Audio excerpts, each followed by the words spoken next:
Bumper offer ಅನ್ನ ನೀಡಿದ್ದಾರೆ ಶಾಸಕ ಬಸವರಾಜ ರಾಯರೆಡ್ಡಿ. ಸಿಎಂ ಆರ್ಥಿಕ ಸಲಹೆಗಾರ ಇವರು. ಏನು ಅಂತ ಹೇಳಿದ್ರೆ ಅವ್ರ ಆಫರು ಜಮೀನು ಕೊಟ್ಟರೆ ವೈಯಕ್ತಿಕವಾಗಿ 1 ಲಕ್ಷ ಕೊಡ್ತೀನಿ ಅಂತ ಹೇಳಿ. ಅಂದರೆ ಪ್ರತಿ ಎಕರೆಗೆ ಅವರು ವೈಯಕ್ತಿಕವಾಗಿ ಪರ್ಸ್ನಲಿ ಸರ್ಕಾರದಿಂದಲ್ಲ ಅವರು ದುಡ್ಡು 1 ಲಕ್ಷ ರೂಪಾಯಿ ಕೊಡ್ತಾರಂತೆ. ತಕ್ಷಣವೇ ಗ್ರಾಮಸ್ಥರೆಲ್ಲರೂ ಜಮೀನು ಕೊಡೋಕ್ಕೆ ಮನವಿ ಮಾಡ್ಕೊಂಡಿದ್ದಾರೆ. ಯಾಕಂದರೆ ಅಲ್ಲಿ ಪ್ರೌಢಶಾಲೆ ಆಗ್ತಾ ಇದೆ ಅಂತೆ, ಮಕ್ಕಳ ವಿದ್ಯಾಭ್ಯಾಸಕ್ಕೆ ಅನುಮತಿ ಅಂದರೆ ಅವಕಾಶ ಕೊಡಿ ಅಂತ ಯಲಬುರ್ಗಾ ವಿಧಾನಸಭಾ ಕ್ಷೇತ್ರದ ರೈತರಿಗೆ ಆಫರ್ ಕೊಟ್ಟಿದ್ದಾರೆ. ಹುಲಿಗುಡ್ಡ ಕುಕನೂರಲ್ಲಿ ಪ್ರೌಢಶಾಲೆ ಪ್ರಾರಂಭಿಸುವಂಥ ಒಂದು ಯೋಜನೆ ಇದು. ಆದರೆ ಪ್ರೌಢಶಾಲೆ ನಿರ್ಮಿಸೋಕೆ ಜಮೀನಿಲ್ಲ, ಅಂದರೆ ಜಾಗ ಇಲ್ಲ. ಮಕ್ಕಳ ವಿದ್ಯಾಭ್ಯಾಸಕ್ಕಾಗಿ ಗ್ರಾಮಸ್ಥರು ಜಮೀನನ್ನು ಕೊಡಬೇಕು. ಸರ್ಕಾರ ಪ್ರತಿ ಎಕರೆಗೆ 6 ರಿಂದ 7 ಲಕ್ಷ ಕೊಡುತ್ತೆ. ನಾನು ವೈಯಕ್ತಿಕವಾಗಿ 1 ಲಕ್ಷ ಹಣ ನೀಡ್ತೀನಿ ಅಂತ ರಾಯರೆಡ್ಡಿ ಅವರು ಹೇಳಿದ್ದಾರೆ. ನೋಡಬೇಕಿಂದ ರೈತರು ಯಾವ ರೀತಿ ತೆಗೆದುಕೊಳ್ತಾರೆ ಅಂತ. ಯಾಕಂದರೆ ಆ ಭಾಗದಲ್ಲಿ ಪ್ರೌಢಶಾಲೆಗಳಿಲ್ಲ, ಸಿಟಿಗೆ ಹೋಗಬೇಕಾದಂಥ ಪರಿಸ್ಥಿತಿ, ಕೆಲವರು ನಡ್ಕೊಂಡು ಹೋಗ್ತಾರೆ, ಬಡವರು ಆಗ್ತಾ ಇಲ್ಲ. ಹಾಗಾಗಿನೇ ಅವ್ರದ್ದು ಕನ್ಸರ್ನ್ ಒಳ್ಳೆಯದಿದೆ. ನೋಡಿ 1 ಲಕ್ಷ ವೈಯಕ್ತಿಕವಾಗಿ ಹೆಲ್ಪ್ ಮಾಡ್ತೀವಿ ಅಂತ ಹೇಳಿದ್ದಾರೆ.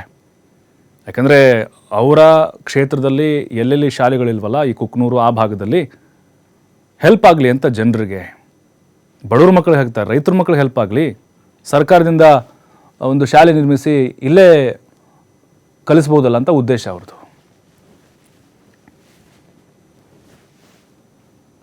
ಆತ್ಮೀಯ ಬಂಧುಗಳೇ, ನಮಸ್ಕಾರ.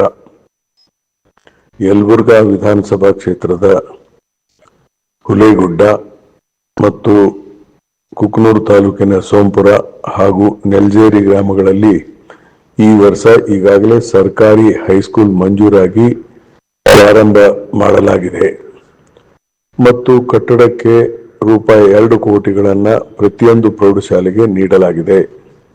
ಆದರೆ ಜಮೀನು ಲಭ್ಯ ಇಲ್ಲದೆ ಇರುವುದರಿಂದ ಕಟ್ಟಡಗಳನ್ನು ಪ್ರಾರಂಭ ಮಾಡಲು ಆಗುತ್ತಿಲ್ಲ. ತಕ್ಷಣವೇ ಗ್ರಾಮಸ್ಥರು ತಮ್ಮ ಮಕ್ಕಳ ವಿದ್ಯಾಭ್ಯಾಸಕ್ಕಾಗಿ ಜಮೀನನ್ನು ನೀಡಬೇಕು. ಸರ್ಕಾರ ಪ್ರತಿಯೊಂದು ಗ್ರಾಮದ ಜಮೀನುಗಳಿಗೆ ಅಂದಾಜು 6 ರಿಂದ 7 ಲಕ್ಷ ರೂಪಾಯಿ ಪ್ರತಿ ಎಕರೆಗೆ ನೀಡುತ್ತದೆ. ನಾನು ವೈಯಕ್ತಿಕವಾಗಿ 1 ಎಕರೆಗೆ 1 ಲಕ್ಷ ರೂಪಾಯಿ ನೀಡುತ್ತೇನೆ. ತಕ್ಷಣವೇ ಗ್ರಾಮಸ್ಥರೆಲ್ಲರೂ ಸೇರಿ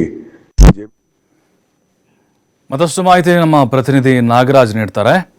ನಾಗರಾಜ್, ಬಸವರಾಜ ರಾಯರೆಡ್ಡಿ ಅವರ ಉದ್ದೇಶ ನಿಜಕ್ಕೂ ಉತ್ತಮವಾಗಿದೆ. ಆ ಭಾಗದ ಮಕ್ಕಳಿಗೆ ಅನುಕೂಲ ಆಗಲಿ ಅಂತೇಳಿ, ಬಡವರು ಮತ್ತು ರೈತರ ಮಕ್ಕಳಿಗೆ.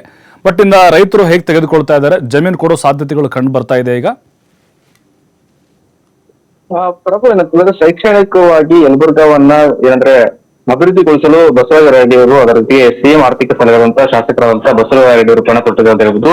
ಈ ಕಾರಣಕ್ಕಾಗಿ ಮಧು ಬಂಗಾರಪ್ಪ ಅವರಿಂದ ಬಹಳಷ್ಟು ಅನುದಾನವನ್ನು ತಂದು ಇದೀಗ ಪ್ರೌಢಶಾಲೆ ನಿರ್ಮಾಣಕ್ಕೆ ಮುಂದಾಗುತ್ತಿದ್ದು, ಅದ್ರ ಜೊತೆಗೆ ಯಲಬುರ್ಗಾ ವಿಧಾನಸಭಾ ಕ್ಷೇತ್ರದಲ್ಲಿ ಏನಂದ್ರೆ ನೆಲ್ಜೇರಿ ಗ್ರಾಮ ಬರುತ್ತೆ, ಸೋಂಪುರ ಹುಲಿಗುಡ್ಡ ಗ್ರಾಮದಲ್ಲಿ ಈಗಾಗಲೇ ಪ್ರೌಢಶಾಲೆಯ ಮಂಜೂರಾಗಿದೆ. ಆ ಕಾರಣಕ್ಕಾಗಿ ಖಾಸಗಿ ಕಟ್ಟಡದಲ್ಲಿ ಈಗ ಪ್ರೌಢಶಾಲೆ ನಡೀತಿರುತ್ತದೆ. ಆದ್ರೆ ಅದಕ್ಕೆ ಸ್ವಂತ ಕಟ್ಟಡ ಬೇಕಂತಂದ್ರೆ ಅದಕ್ಕೆ ಜಮೀನು ಬೇಕು ಮತ್ತು ಅದ್ರ ಜೊತೆಗೆ ಸರ್ಕಾರ ಈಗಾಗಲೇ ಪ್ರತಿಯೊಂದು ಪ್ರೌಢಶಾಲೆಗೆ 2 ಕೋಟಿ ರೂಪಾಯಿ ಅನುದಾನವನ್ನು ನೀಡಿದೆ.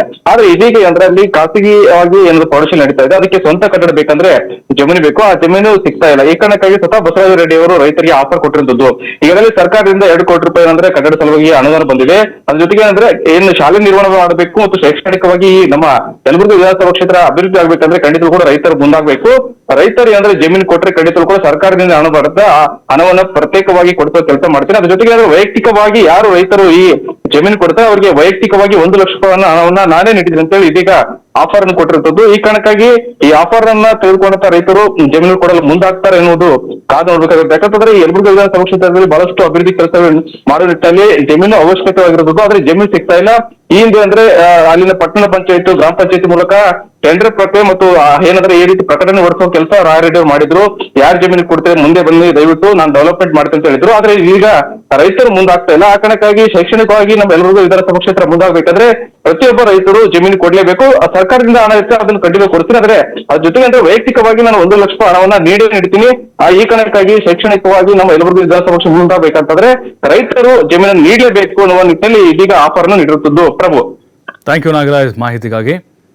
ನೋಡ್ಬೇಕು ಈಗ ರೈತರು ಜಮೀನು ಕೊಡ್ತಾರಲ್ವ ಅಂತ. ಯಾಕಂದರೆ ಅವ್ರು ಹೇಳೋ ಪ್ರಕಾರ 6 ರಿಂದ 7 ಲಕ್ಷ 1 ಎಕರೆಗೆ ಖಂಡಿತವಾಗಲೂ ಸಿಗ್ತಾ ಇಲ್ಲ. 30 ಲಕ್ಷ ಓಡ್ತಾ ಇದೆ ಹಳ್ಳೀಲಿ. ನಾರ್ಮಲ್ ಆಗಿನೇ ನೀರಾವರಿ ಬಿಟ್ರೇ 30 ಲಕ್ಷ